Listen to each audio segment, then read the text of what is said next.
Now let's talk about daydreaming and fantasies. Now, have you ever caught yourself zoning out and suddenly you are winning an Oscar or you are marrying your celebrity crush?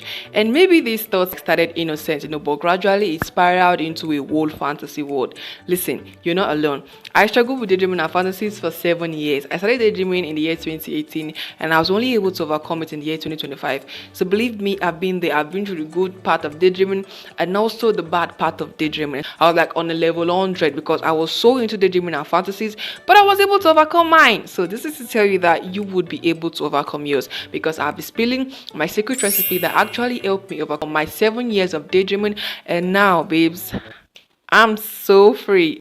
So now let's be real. Daydreaming itself can really feel good at times, because when you daydream, this is what happens. Now, during daydreaming, several parts of your brain lights up. The prefrontal cortex, which is your decision-making boss, your hippocampus, which is responsible for memory, and also your temporal lobes, where all the imagination happens, and also your dopamine, which is your, your feel-good chemical. It also spikes during daydreaming, and this is why daydreaming feels really good at times.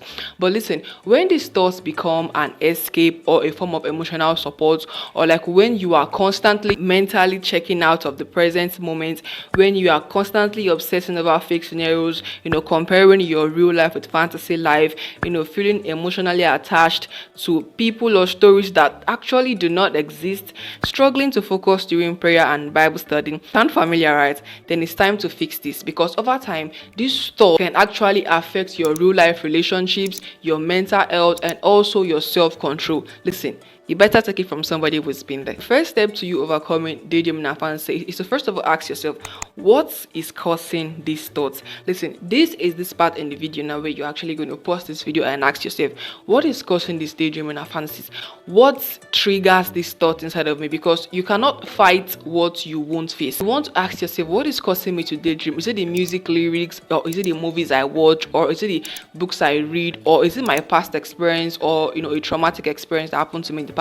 Now, for my own case, mine was actually the movies I was watching and also some of my past experiences. And so I would always want to get out of reality and just go into a world that probably will bring me comfort. And like we said earlier, daydreaming feels really good, because your dopamine spikes during daydreaming, and so you feel really good, especially when you're daydreaming about your dream relationship, or when you're daydreaming about marrying that Korean actor you saw in that drama that looks really handsome, or maybe when you're daydreaming about you being successful. You can feel really good. But listen, it also has the bad part, and we are going into there soon. So first of all, you want to ask, what is triggering these thoughts? It's like getting to define what causes these thoughts and you wanting to go into daydreaming and fantasy.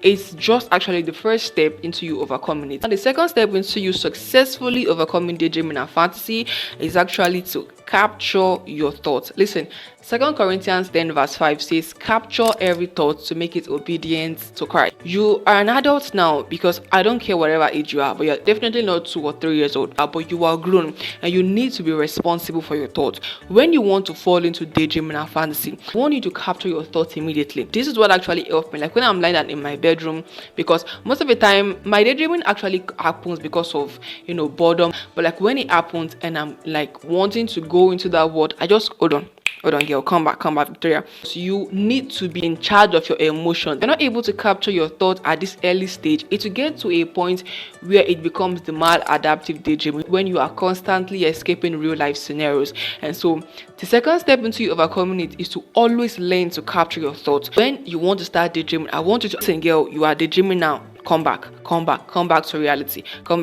And after capturing, I now want you to practice thought replacement. Listen, you cannot try to send away daydreaming and fantasizing and you're not thinking about something else, because that would make your mind empty, and the devil thrives on an empty mind. So when you want to start daydreaming and you've captured your thoughts, you want to replace that thought, because if you capture the thought alone and your mind is empty, believe me, it's going to come back and you are going to capture it again. It's to come back, you'll capture it again. You just get tired and you're like, you know what, let's just even do this thing. So when you capture your thought, replace it, think about something else. Now this is what actually helped me a lot while I was trying to overcome mine. Like whenever I want to start falling into the gym, I try to think about something realistic. Now it could be like me thinking about the meal I ate for breakfast, or it could be me thinking about a video that I could, brainstorm and script on to make on for YouTube. So when you capture your thoughts, I want to replace that thought. Think about something realistic. Now, in this stage, you're actually going to be stealing one of my techniques that actually helped me to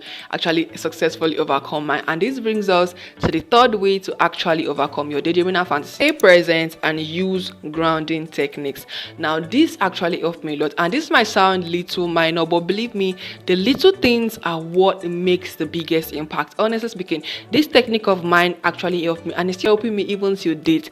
Now, when you want to fall into daydreaming, I want you to look around and name 5 things that you can see, name 4 things that you can touch, name 3 things that you can hear, name 2 things that you can smell, and then name 1 thing that you can taste. Now, this might sound, excuse me, Victoria, what in the world are you saying? But listen, chill. When you want to start falling into daydreaming, and you capture your thoughts and you are trying to replace your thoughts, and maybe you are in a stage now where like you don't know what to replace your thoughts with, just look around and ask yourself 5 things you can see. All right, and 5 things that I can see actually is like my curtains, my wardrobe, my bed, my windows, and my perfume. If I want to fall in daydreaming and I'm thinking about, oh, there is my perfume, from there I can start thinking, oh, this perfume smells really, really nice. Like, I think I'm going to buy more.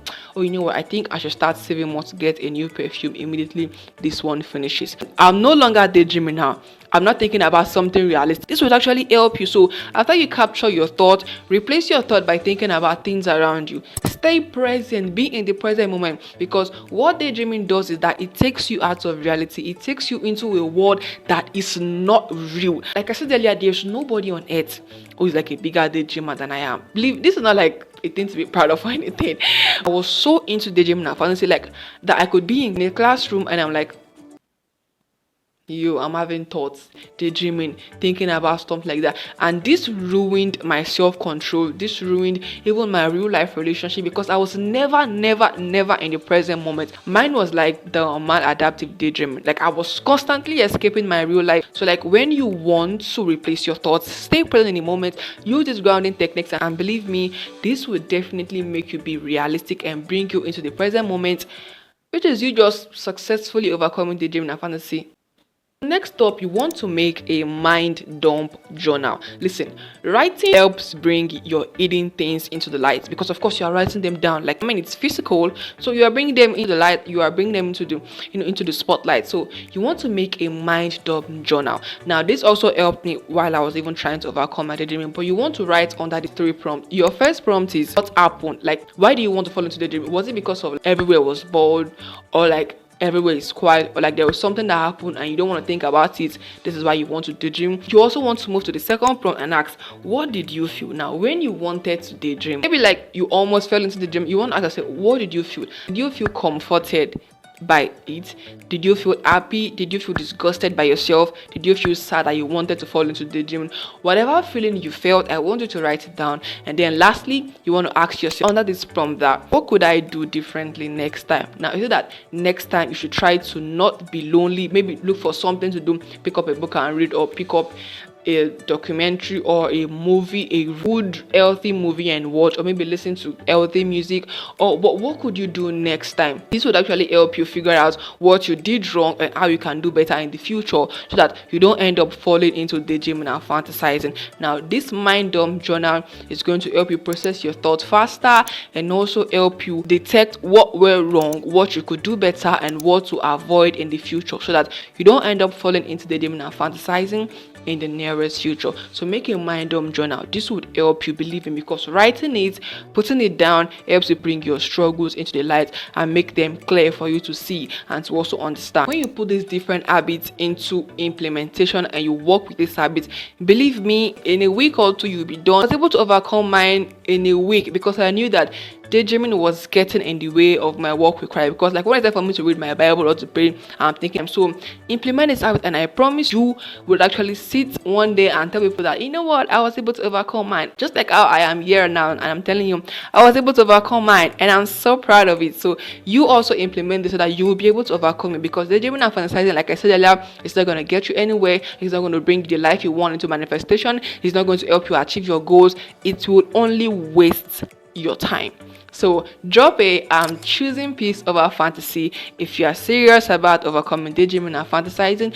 I can't wait for when you overcome yours, when you'll be totally free and when you'll be a realistic babe. I love you all so much. Like and subscribe if you want us to be besties, be better, and I'ma see you in my next video.